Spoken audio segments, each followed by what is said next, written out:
This is the Philips HD9252 air fryer, and I'm about to do some frozen egg rolls today. This is my first Philips air fryer. I've reviewed a lot of other ones, and this one is by far the most quiet. And it's very simple to operate. I never use the presets on it, so I'm gonna set my temperature here for 375 and my time for 13 minutes. The thing is, unless you go like this, it's very slow getting to your time. So holding down your finger on the arrow doesn't move the time very quickly. It's better just to tap it. And you can hear how quiet it is here.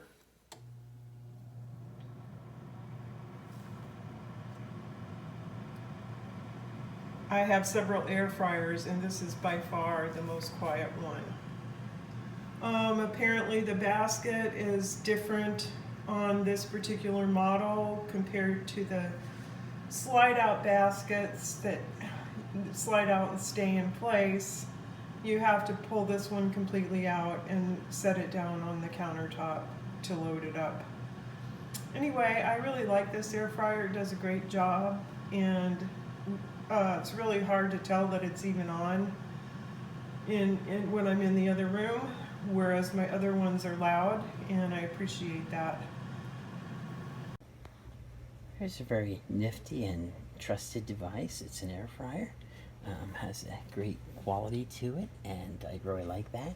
Very simple to use. Yes, this is an orange display. Up here is where your heat comes out, indicated right up here. So all this gets very evenly dispensed, which I really like. It fits up to, pulling this out here, a 3-pound chicken. So you can see that there, and it fits very nicely in there as well. Give you an angle here at that. So yeah, you can really do a lot of different things. I'll leave you take a look inside there. It just slides in and out of there very easily. I really like that feature to it as well. So the device is all touch up there as well, touch screen. Coming back to my pan here, cleans up very well. As you can see, it's non-stick, and I'll show you how this works here as well. If you want to lift this up, you just slide this up. You push this button here, and you can lift that for extra easy cleaning, which is really good. Sliding it back into here, you have, oops, let me just do this here for you. I'm trying to do it with one hand. Hold on, I use two hands here. There you go. That goes right back in there. I can easily just come up here, shut that.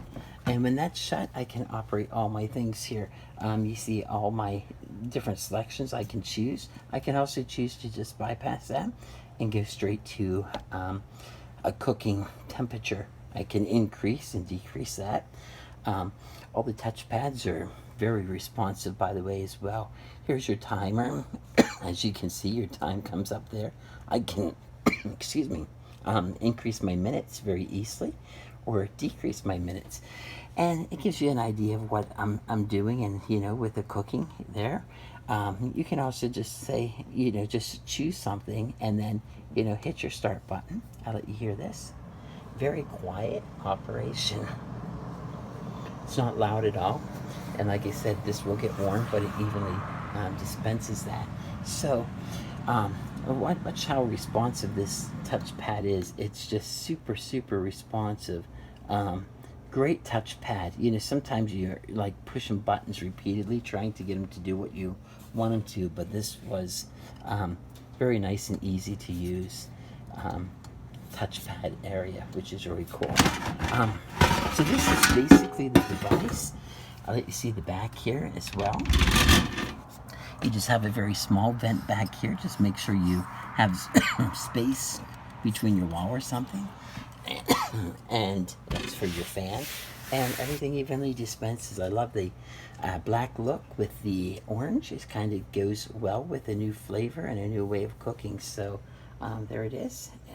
And very trusted. Hasn't had a problem at all.